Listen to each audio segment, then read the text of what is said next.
2200에서부터 20% 빠지면 얼마입니까? 10%면은 200.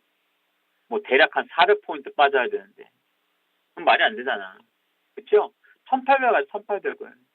1800 가는 거는 말도 안 되는 상황이고. 그렇다면 맥시멈으로 봐도 어디까지 볼 수 있겠습니까? 정말 최악이다 라고 보면은 한 2000포인트 언저리 정도까지의 만약에 혹시라도 하락이 진행이 된다라면은 그 정도 수준까지는 하락을 볼 수가 있습니다. 다만 제가 여러분들한테 야 이제 앞으로 금리가 미국에서 오를 수도 있고 거기에 따라서 사실 뭐 크게 영향을 받지 않겠지만 외국인도 일부 좀 빠져나갈 수도 있고 그렇게 해서 국내 증시가 하락세를 보일 수 있습니다. 그러니 조심하자. 쫄아야 됩니다. 이건 피해야 됩니다. 여러분들한테 겁을 드리는 게 아니라 이렇게 진행될 수 있는 하락이 하반기를 대비할 수 있는 얼마만큼의 좋은 기회가 될 수 있느냐라고 하는 점이에요. 다시 한번 말씀드리지만 2004년도와 같은 가장 최근에 금리가 미국에서 인상이 되었던 2004년도 6월 달의 흐름 자체가 다시 반복되지는 않을 겁니다. 하락의 퍼센테이지도 똑같지는 않을 것이고. 다만 지금 이제 2004년도하고 지금하고는 또 상황이 완벽히 달라요. 당시에는 글로벌 시장이 저금리가 아닌 상황이었고 저금리 정책이 아니고 또한 유동성이 풍부하지도 않았을 뿐더러 지금의 주변 환경과는 확연히 틀린 그런 상황을 보였다. 지금은 어때요? 전 세계가 미국을 제외하고 이제 우리나라도 제외해야 돼. 우리나라도 금리 인하 텄으니까 제외하고 유럽이든 중국이든 일본이든 여전히 저금리 내지는 유동성 정책을 쓰고 있는 그런 상황에서 금리는 사실상 오르기 힘든 그런 구간이다. 그렇게 본다라면 결국에는 2004년과 지금과는 굉장히 큰 차이가 있는 거예요. 단지 악재라면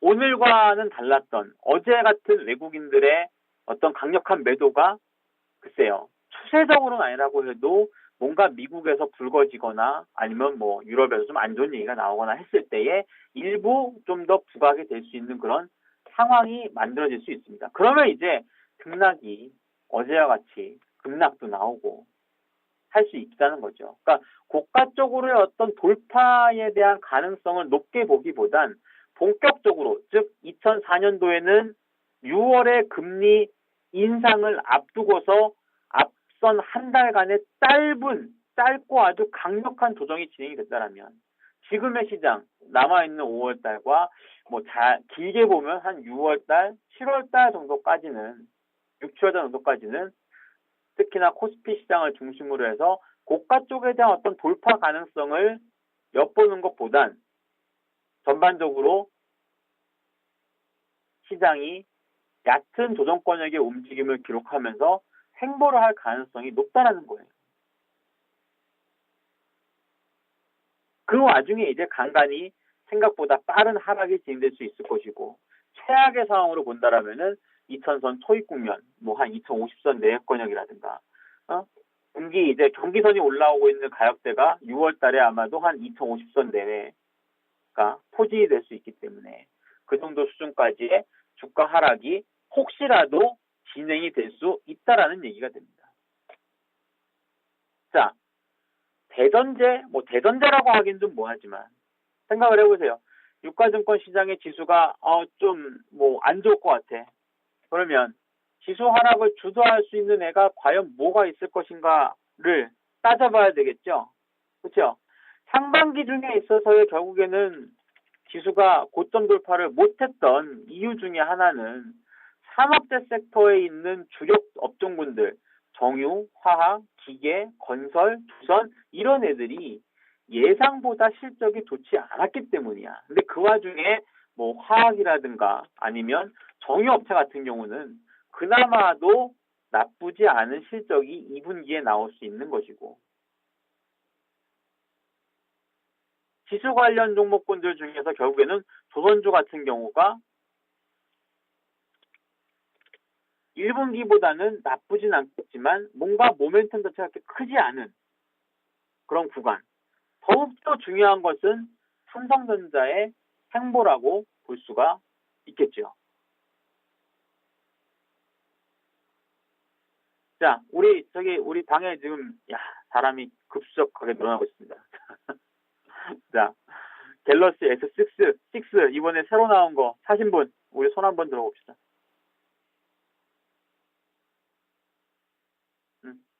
갤럭시 S6. 자, 이번에 삼성전자의 신제품 나 샀어요.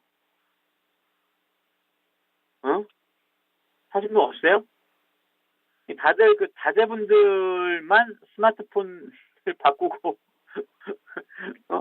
자제분들만 새로 하고 거의 이제 그 어르신분들께서 바꾸시지 않으셨구나. 자, 제가 무슨 얘기를 드리냐면은 무슨 얘기를 하려고 이걸 물어봤냐면 지금 이제 그 설왕설래해요. 삼성전자가 결국에는 갤럭시 S6를 정말 많이 팔아먹었냐? 정말 잘 팔았냐? 그러니까 올해 우리가 이 150만 원대를 삼성전자가 호가할 때, 쓰고 있어요. 예. 150만 원 호가할 때 2분기 실적들만 어떻게 나왔습니까? 영업이익 한 7조 5천억대. 근데 그 7조 5천억의 영업이익 자체가 나올 수 있는 가장 큰 원인이 뭐였어요? 그 당시에 막 출시를 앞두고 있었던 갤럭시 S6가 완전 히트작을 칠 것이다 라고 하는 그런 전망들이 지배적이었죠. 그래서 150만 원 회복했을 때 바로 우리 대다수 증권사들은 막 또 목표 주가 올리고 180만 원이니 뭐 200 가까이 간다는 등 이런 얘기 했지만 실제로 제 아내들은 주식을 안 샀어요. 국내 기관애들은. 오히려 리포트만 내놓고 열심히 팔아치우기 시작했죠. 최근에 나오고 있는 얘기가 뭐냐. 정말 공식적으로 삼성전자 쪽에서도 아니면 삼성전자 리포트를 쓰고 있는 연구원들 중에서도 갤럭시 S6가 과연 잘 팔렸는지 안 팔렸는지 누구도 정답을 몰라요. 그러니까 가장 유력한 거는 갤럭시 S5가 워낙에 폭망이었기 때문에 6는 그나마 그거보다는 많이 팔렸을 것이다. 그리고 후속작이었던 갤럭시 S6 엣지가 앞으로 얼마만큼 선전하느냐에 따라서 실적이 달라질 수 있다라고 하는 얘기를 합니다. 예, 6가 좋다라는 건 다 알죠. 네. 실적이 불투명해요, 지금. 삼성전자가. 즉, 우리가 종합주가지수가 2, 3, 4월 달에 열심히 치닫고 올라갈 때, 좀 전에 말씀드린 것처럼 정유도 좋고, 화학도 좋고, 일부 조선도 좋았고, 건설도 좋고, 하다못해 삼성전자까지도 좋은 모습을 보이면서 주가가 강력하게 상승세를 보여줬는데,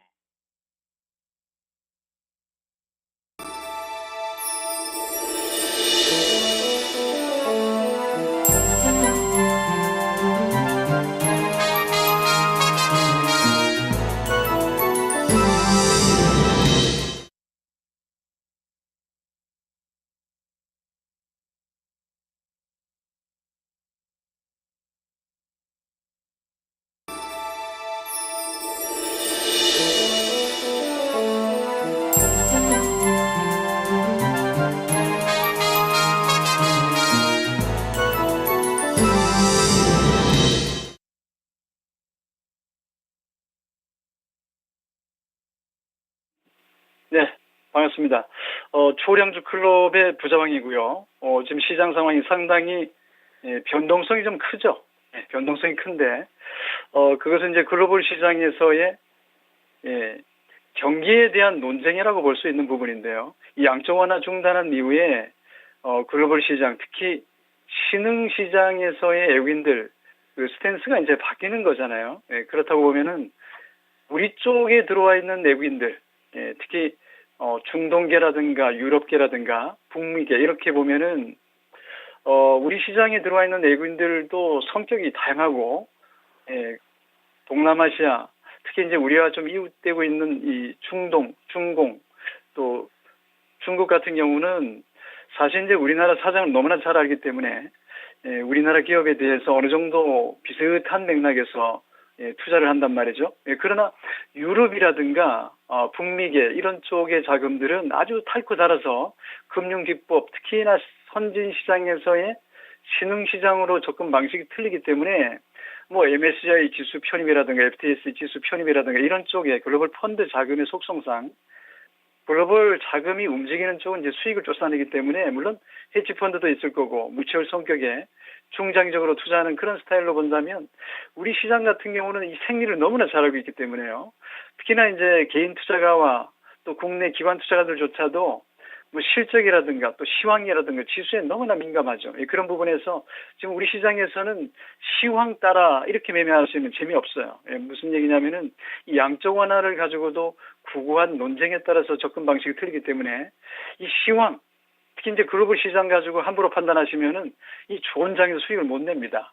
예, 주식을 막 함부로 팔거나 손절을 함부로 한다면은 이 추세적 움직임에서 비록 변동성이 큰 장이긴 하지만은 추세를 갖고 있는 것도 있고 없는 것도 있어요. 그런 측면에서 보면은 오늘 외국인들이 매수한 종목들 집중 투자입니다. 집중 투자. 그래서 업종별로 섹터별로 쭉 보면은 과거에 양적 완화할 때의 QE 1, 2, 3에서의 업종 대장 선도주가 아니라 지금의 시장 선도주는 초고성장세를 맞이하고 있는 폭발적인 성장세의 실적 가셔야 되는 부분이 나타나는 기업들이에요. 수급 좋죠. 재료 있죠. 실적 좋죠. 향후 2년, 3년씩은 시장에 큰 변화가 없다. 시황 움직임의 자유로운 종목입니다. 종합지수가 30포인트, 50포인트가 폭등 폭락하더라도 종목별 수익은 꾸준한 종목. 뭐 삼성물산 제일모직이 아니라 코스피 200 대형주가 아니라 부장이 말씀드리는 종목은 지금 대세주라는 거죠. 이 대세주에서는 화장품을 떠날 수가 없는 부분이고 지금 시장의 선도주는 제약입니다. 자, 그런 측면에서 부자왕이 추천드렸던 종목 중에서는 물론 한미사이언스도 있고 꾸준하게 부자왕이 클럽에서 추천드렸던 이런 종목들은 이미 너무나 큰 시세가 났어요. 그러나 지금도 그런 측면에서 이 신약이라는 부분, 성장성이라는 부분, EPS 증가율을 본다면 이런 종목은 대시세를 터뜨립니다. 이게 선도주예요. 그러니까 종목 접근 방식이 손절부터 하느냐 전략적으로 어떤 사람들은 손절가 없이 비중 20% 30%를 실어서 수익을 키우는 매매, 집중 투자의 선도주 매매는 손절가가 필요 없죠. 추세가 만들어졌기 때문에. 이 한미사이언스는 이미 사상 최고가를 그리고 있기 때문에 추세적으로 봤을 때는 장애물이 없어요. 이런 종목을 키우는 거죠. 63,000원, 65,000원, 68,000원. 시세가 뚫렸어요. 이 추세가 기법이라는 측면에서 보면은 지수와 시황 무관하게 대시세를 내 것으로 만들 수 있는 기법 정말 중요하죠. 이 명품 초우량주는 재무적으로도 안전성, 즉 안전한 시장에 대한 지배력, 장악력, 경쟁사 대비한 비교 우위력, 거기다가 실적 EPS 증가율 뛰어나게 줬기 때문에 퍼가 10배가 아니라 20배, 30배 정도로 가고 PBR, 즉 순자산 가치 대비해서 10배나 20배씩 막 터진다 이거죠. 지금 시장의 움직임이 저 퍼가 아니에요. 저 PBR이 아닙니다. 무슨 얘기인지 아시죠? 지금 시장의 선도주는 PER 30, 50배, 100배씩 터지는 종목입니다. 고피 종목들이 움직이고 성장성 수급에서 보면은 외국인도 그런 종목을 사고 있어요. 선물을 사면서 대시세를 개선하고 백오데이션에서 전환시키면서 지금 6월 달에 우리가 맞아야 될 쿼드러플 미칭데이에 청산되는 물량이 중요한 게 아니라 새로운 포지션의 물량을 늘려나가고 있다. 선도주가 정말 중요하기 때문에 시장 지수, 글로벌 시장의 그리스 문제 그것만 가지고 우리가 시장을 함부로 판단할 수 있는 부분이 아니에요. 중요한 거는 미국의 경제는 분명히 좋아지고 있다는 거고 이 양적 완화 QE2, 1, 2, 3가 2008년과 2015년도는 틀려요. 여러분들 차고 일으키지 마시고 지금은 정말 좋은 명품주 시세가 막 터지는 선도주들은 2015년 6월 15일 날에 상한가 폭이 30% 늘어나더라도 지수의 변동성에 자유로운 이 시세 선도 종목들은 지금 부장이 방금 설명드리는 효성 또는 한미사이언스, 종근당 같은 종목입니다. 삼성물산이 아니에요. 여러분들 삼성물산이라는 회사를 기업 분석을 해보시면 어때요? 삼성물산은 겸업주죠. 물산, 즉 유통과 건설이 합병돼 있는데 이거 지금 실적이 너무나 안 좋기 때문에 지금 포장을 했어요. 합병을 계류로 해서 주가가 올라가고 있는데 여러분들 거기 속 안 됩니다. 제일모직과 합병이 되면은 삼성물산으로서는 사명은 존재하겠지만 삼성물산의 건설과 그리고 유통 부분에서 실적은 엄청 부진하기 때문에 제가 볼 때는 성장성에 따른 여러분들의 투자 수익은 없어요. 무슨 얘기인지 아시죠? 지금은 선도주가 제약주라든가 2015년의 선도주는 폭발 성장하는 분야가 어느 나라입니까? 어느 섹터예요? 그걸 보신다면 화장품이든 화학이든 또는 IT든 이런 쪽에서 반도체와 스마트폰에 관련해서도 핵심 선도주가 따로 있습니다. 여러분. 그런 주식들은 지수와 무관해요.